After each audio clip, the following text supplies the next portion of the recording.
This No Child Left Alone study was published in 2016, and what it aimed to measure was how big of an impact our morality has on our risk assessment.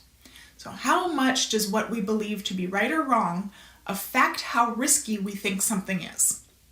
And they wanted to measure this specifically in the context of leaving children alone.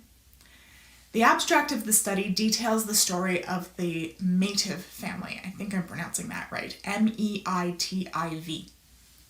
Meitiv. I may be pronouncing it wrong though.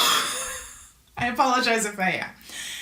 And long story short, the 6 and 10-year-old children of the Meitiv family had been given permission to walk to their local park to play, and then they were picked up by the police on their way home because a quote-unquote concerned bystander called to report unsupervised children. This is very similar to the story of Kim Brooks that she details in her book Small Animals. And then the abstract goes on to explain that just one generation ago, leaving children unaccompanied was acceptable and normal, and they demonstrate that by talking about Roger Hart's project, where he went and he mapped where children were allowed to play in a small town in the UK in the 80s. And then 40 years later, he went back and tried to do it again, but most children weren't allowed out of their yards now, and most weren't even allowed without supervision. So what changed? What caused those parents who were the children roaming around unfettered 40 years before to now be the overprotective parents who wouldn't let their kids out of their sight? And their conclusion was that it was the availability heuristic. What is availability heuristic? Availability heuristic is a mechanism our brain uses to understand the safety of the world around us. Basically, the more frequently and recently you've experienced something, the more likely your brain is to think it will happen again. So in this case, in the 70s, you only ever heard about your local crime rate and the goings-on around your local context frequently. Occasionally, you'd get news in the newspaper or on the radio or TV about events outside your local context. So our brains made risk assessments based off of the local information that it heard frequently. But now, we hear more about the global context than our local context. And because we hear more about it frequently, much more frequently, because we have access to the internet and Facebook and podcasts and such, our brains make risk assessments based off of that global information. So a child is abducted in Texas, and a child is abducted in Dubai, and a child is abducted in Australia, and because we've heard of those 3 events in relatively short order, our brain goes, well, the chances of a child being abducted are actually quite high. It's not safe. When in reality, your local area hasn't experienced a child abduction in over 20 years. But we have this dynamic in a lot of areas. Travel accidents, house fires, school shootings, and yet none of those things result in parents being criminalized. Parents aren't criminalized for taking their kids on a plane with them, even though the chance of a plane crashing is much higher than them being abducted. Parents aren't criminalized for using fireplaces, even though the chance of your house going up like a box of tinder is much higher than a child abduction.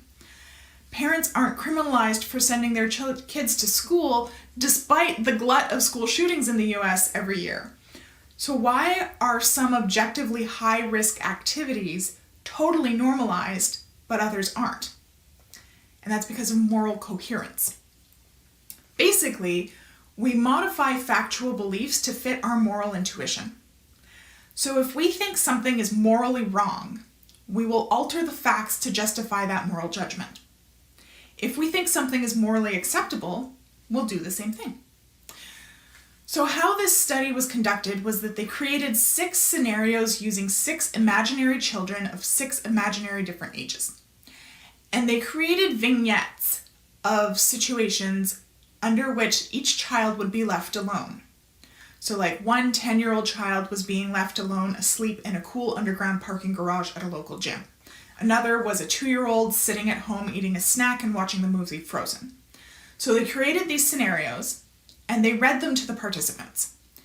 And they kept all the scenarios exactly the same.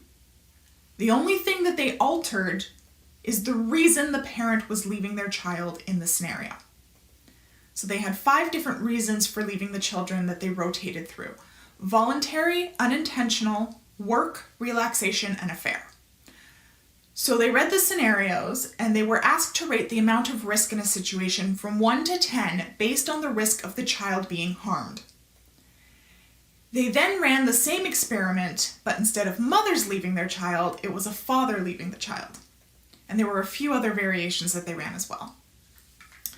Basically what they discovered is that even if every other aspect of the scenario is identical, people will judge the risk of harm to a child as higher if they morally object to the reason the child is being left alone.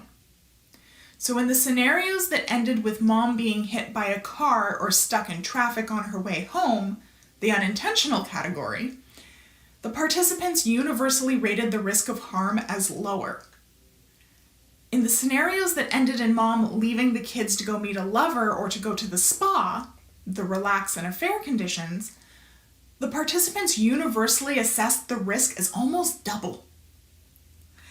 And for the more morally ambiguous ones, the volunteering and the work reasons, they assessed those to be somewhere in between. So what does this tell us? This tells us that we're not very good at assessing risk objectively as humans. When we assess risk, we're bringing in our availability heuristic as well as our moral feelings about whether we should be allowing our children out of our sight at all. And this is relevant right now because if you're still working from home, if you're still without care, if you're trying to figure out whether your child should take the bus home from school or whether you should drive them home from school even, you want to make sure that you're objectively assessing the actual risk to your child before you disallow it.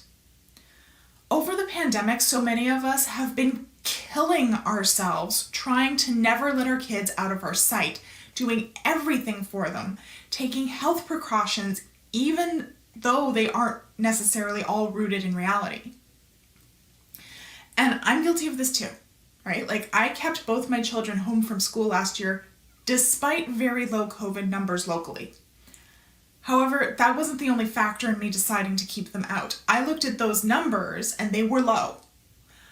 But I also looked at the mental health consequences of constantly changing learning environments, of shutdowns, and of the logistical disruption that would cause to our family.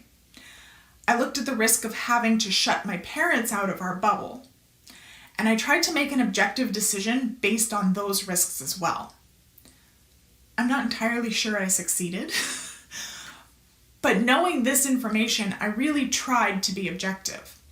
And I've heard so many parents who have been frustrated because they didn't feel that they could morally let their children out to play in their yard even while they worked, or they didn't feel that they could morally allow their child to be awake while they worked even. Because we've been fed so much out of date and subjective information on child development and attachment. So all of this is to say, I know many of us are in the middle of finalizing our decisions about September, and those decisions are going to look wildly different based on where you are and what the situation is locally to you. So please, for your sanity, try to filter out all of the international news and your personal moral feelings about the decisions and stick to the local facts while you're making those decisions. It will make the decisions much easier and it will make them much more manageable, and it will make sure that you're making decisions that you aren't going to regret later because you based them off of smoke and mirrors instead of facts.